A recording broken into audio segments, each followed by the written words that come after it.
Hello दोस्तों, मैं प्रियंका स्वागत करती हूँ आपका अपने परिवार टीचर सक्सेस चैनल में। आई होप आप सभी लोग बहुत बढ़िया होंगे, पॉजिटिविटी से भरी होंगे और इस टाइम जो न्यूज़ आई उसको सुनकर तो और आप पॉजिटिव हुए होंगे, क्योंकि जिन लोगों का सीटेड किसी वजह से 1-2 नंबर से अगर रह गया है तो आपके लिए बहुत ही जो है कि सामने एकदम समझ लीजिए एक सुनहरा चांस है, मौका है आपके लिए, जो कि पूरी तरह से आपको पता चल गया होगा अब तक कि रिलीज हो चुका है आपका सी टेट 2024 जो कि दिसंबर में होने वाला है। तो उसके बारे में हम बात करेंगे और बुक्स लें या न लें, किस प्रकार से तैयारी करें, इसके बारे में भी हम लोग पूरा बाकायदा आज बात करेंगे।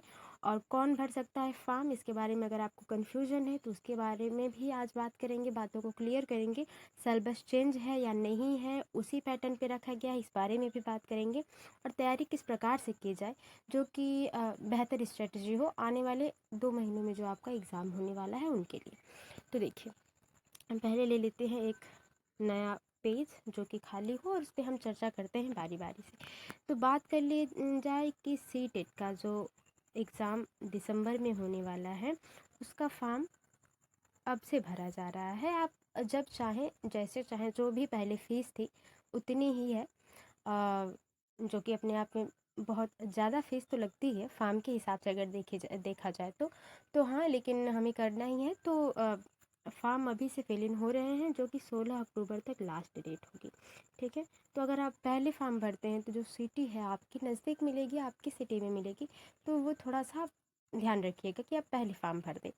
अब दूसरी बात ये कि कौन भर सकता है फॉर्म, तो जिसने भी डीएलएड किया है, ठीक है, डीएलएड किया है, और जिसने भी बीटीसी या डीएलएड या बीएड किया हुआ है वो फॉर्म को भर सकते हैं, ठीक है। और डिप्लोमा किया हुआ है कोई भी तो आप फॉर्म को भर सकते हैं। अब फॉर्म भर सकते हैं। अब दूसरी बात आती है, क्या सिलेबस चेंज हुआ है? तो अगर सिलेबस की बात करी जाए तो सिलेबस है वो चेंज नहीं है। क्यों?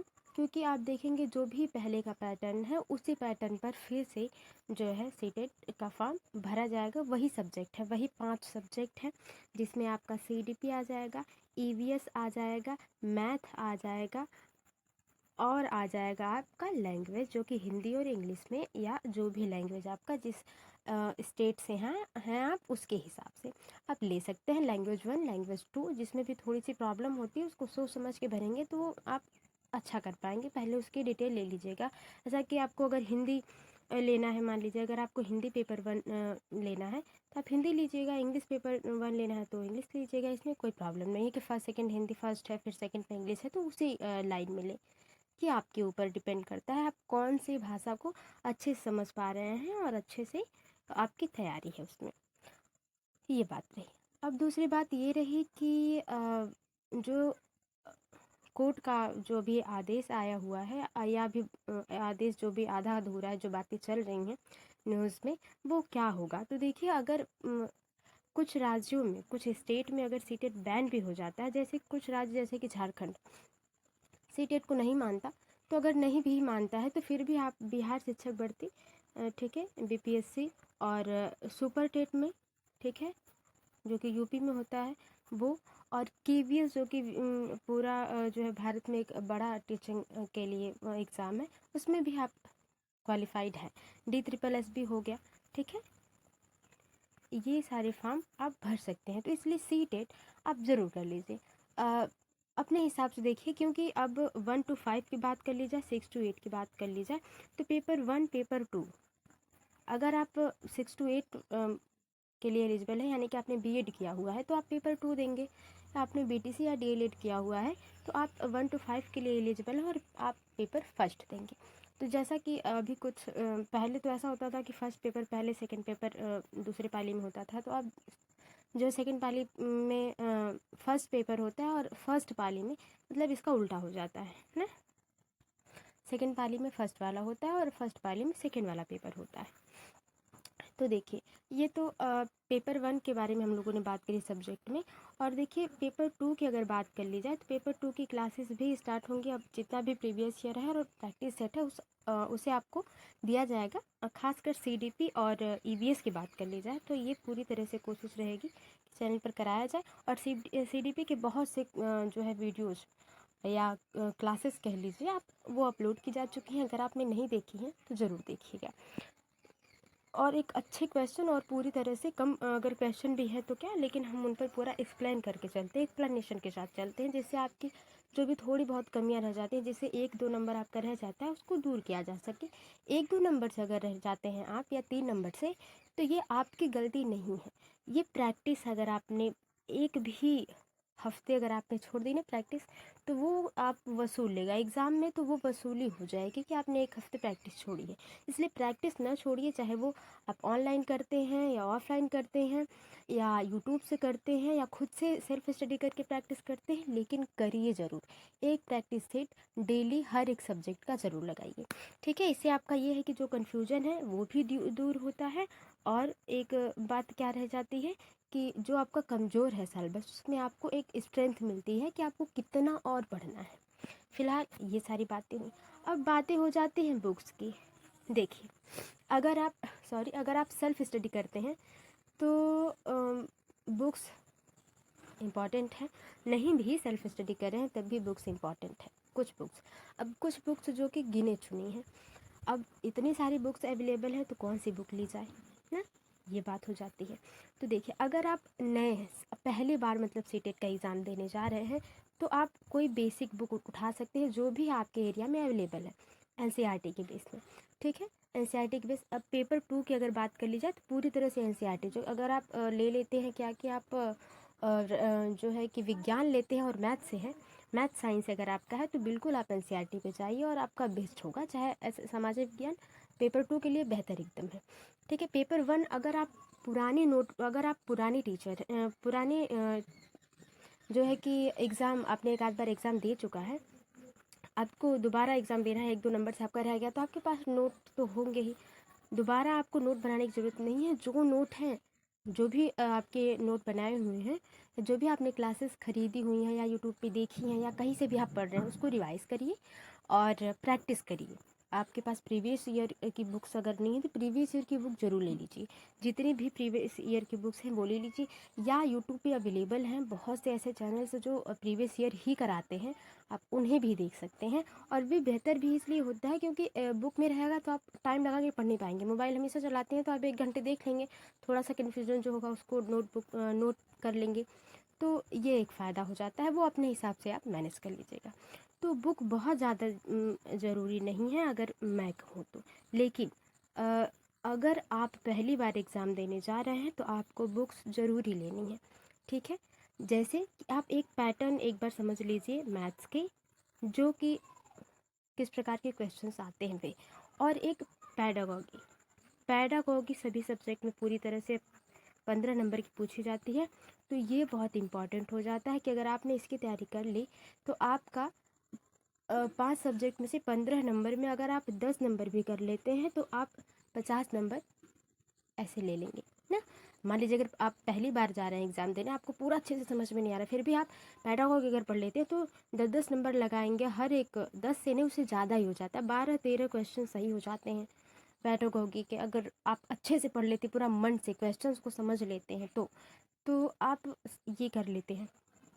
अब सीडीपी की बात कर ली जाए, सीडीपी अगर आप बहुत मेहनत से तैयारी करते हैं, खासकर कोहलबर्ग और पियाजे, ठीक है, इन दोनों लोगों को, और स्किनर भी पूछ लिए जाते हैं कभी कभी। और एक क्वेश्चन और भी पूछा जाता है जो कि बहुत ज़्यादा, जो कि हार्वर्ड गार्डनर से भी क्वेश्चन पूछे जाते हैं। तो ये जो कुछ इंपॉर्टेंट टॉपिक है उन्हें अगर आप अच्छे से नोट डाउन करके और उसको रिवाइज कर लेते हैं या प्रैक्टिस सेट उनका लगा लेते हैं, और उनके चरण है, जो उनके नियम है, जो उनकी अवस्थाएं हैं, अगर आप पढ़ लेते हैं ना, वो आपके कम से कम सीडीपी में अच्छे से अच्छे नंबर ले आने में आपकी मदद करेंगे, ठीक है। तो अगर आप इन टॉपिक्स को पढ़ लेते हैं तो आप सीडीपी में 30 में 28 प्लस कर सकते हैं, नहीं 28 अगर आप पहली बार देने जा रहे हैं तब भी आप 24 25 कर सकते हैं, इससे काम आप करेंगे ही नहीं, क्योंकि लैंग्वेज बेस्ड है। अगर आप थोड़ी सी भी जानकारी रख लेते हैं तो आप बेहतर कर पाएंगे। हाँ, ये है कि आप कितना प्रैक्टिस करते हैं, ये इस पर डिपेंड होगा।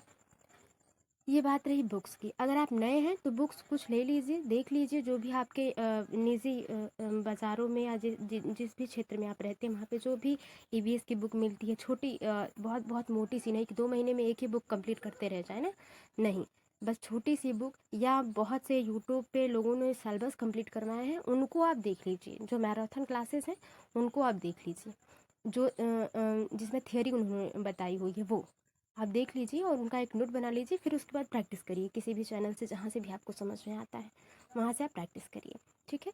फिलहाल चैनल पर पेपर 2 के जो क्वेश्चंस पेपर हैं वो अवेलेबल आपको करवा दिए जाएंगे प्रैक्टिस सेट के साथ, प्रीवियस ईयर क्वेश्चन के साथ, तो हमसे भी आप जुड़ सकते हैं बिल्कुल। और बात रही कि और एक क्या बात रह गई कि कैसे करें तैयारी ना, तैयारी कैसे करें और टाइम मैनेजमेंट कैसे करें इन 2 महीनों के अंदर। तो देखिए, पहला, अगर आपको सीडीपी पढ़ना है या कोई भी अदर सब्जेक्ट पढ़ना है तो आप पहले तो पीवाईक्यू लगा लीजिए, जितने भी प्रीवियस ईयर हैं पूरा रट्टा मार लीजिए, रट्टा मारिए नहीं, समझ लीजिए, समझना बहुत ज़रूरी है। अगर आप एक्सप्लेनेशन के साथ चीज़ों को समझ लेते हैं और किसी को समझा पा रहे हैं, अगर आप क्वेश्चन समझ पा रहे हैं और किसी को समझा पा रहे हैं तो ये बहुत बेहतर है। इसका मतलब कि आपने पूरी तरह से रट्टा मारते के रट्टा तो मारा है आपने, मान लीजिए सभी लोग रट्टा ही मारते हैं कुछ क्वेश्चंस, लेकिन अगर आप चीज़ों को समझ लेते हैं सीटेट में आप बेहतर तैयारी करेंगे। अगर आप चीज़ों को समझते हैं तो टॉपिक्स को समझते हैं तो, क्योंकि सब अंडरस्टैंडिंग बेस्ड है इसमें, तो चाहे सीडीपी हुआ, चाहे मैथ हुआ, चाहे पांचों सब्जेक्ट में कोई भी सब्जेक्ट हुआ, आप सभी के पीवाईक्यू लगाएंगे पहले। पहले क्या, पीवाईक्यू, ठीक है। अब पीवाईक्यू लगाने के बाद आप सिलेबस कंप्लीट कर सकते हैं, ठीक है, या आप पहले सिलेबस कंप्लीट करें, नोटबुक बना लें, उसके बाद पीवाईक्यू लगाएंगे, तो इससे ये भी होगा कि आपके पास डेटाबेस हो जाएगा, आपके पास डेटा हो जाएगा कि हाँ हमने इतना इतना पढ़ा है और इसी में से ये क्वेश्चन आया हुआ है, तो आप डिफ़ाइन कर पाते हैं। अगर आप पहले नोट बना लेते हैं सारे सब्जेक्ट के तो ये एक बेहतर, मेरे हिसाब से मैंने जो तैयारी की थी जिसमें मेरा 100+ आया था, ठीक है, पहली बार जब मैंने एग्ज़ाम दिया था तो सिलेबस पहले मैंने कंप्लीट किया था और बहुत से सिलेबस कंप्लीट किए थे मैंने, और बुक्स भी प्रीवियस ईयर की मैंने ली थी, बहुत पुरानी वाली उस टाइम पे, तो मैंने प्रीवियस ईयर की बुक्स ली। और पीवाईक्यू बाद में मैंने बहुत पहले मैंने इसे लगाना शुरू किया कि हाँ सही है समझ में आ रहा है, ठीक है, आसान तो है।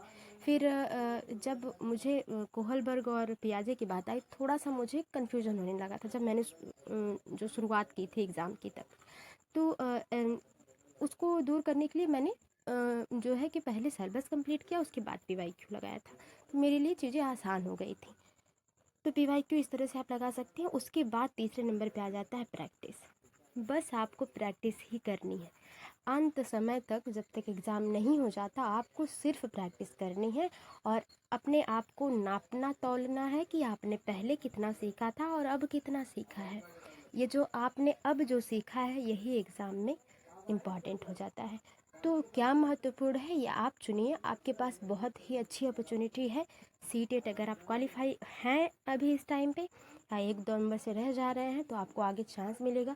सुपर टेट में अगर सुपर टेट में आप भर पाएंगे, बीपीएससी बिहार शिक्षक भर्ती में भर पाएंगे जिसमें 5.0 वाला या 0 वाला, तो ये आपके लिए बहुत सुनहरा मौका है। और केवीएस का भी एग्ज़ाम आएगा ही तब तक, तो आपके लिए बहुत अच्छा मौका है। इस बार न गवाइए, अपने आप को पूरी तरह से जो है कि एकदम स्थिर कर लीजिए कि हाँ मुझे करना है इस बार 120 करना है, इस बार स्कोर क्या करना है 120। अगर आप अपने माइंड में सोच लेंगे ना कि मुझे 120 करना है, पक्का आप 120 नहीं लेकिन 115 तो ज़रूर लाएंगे।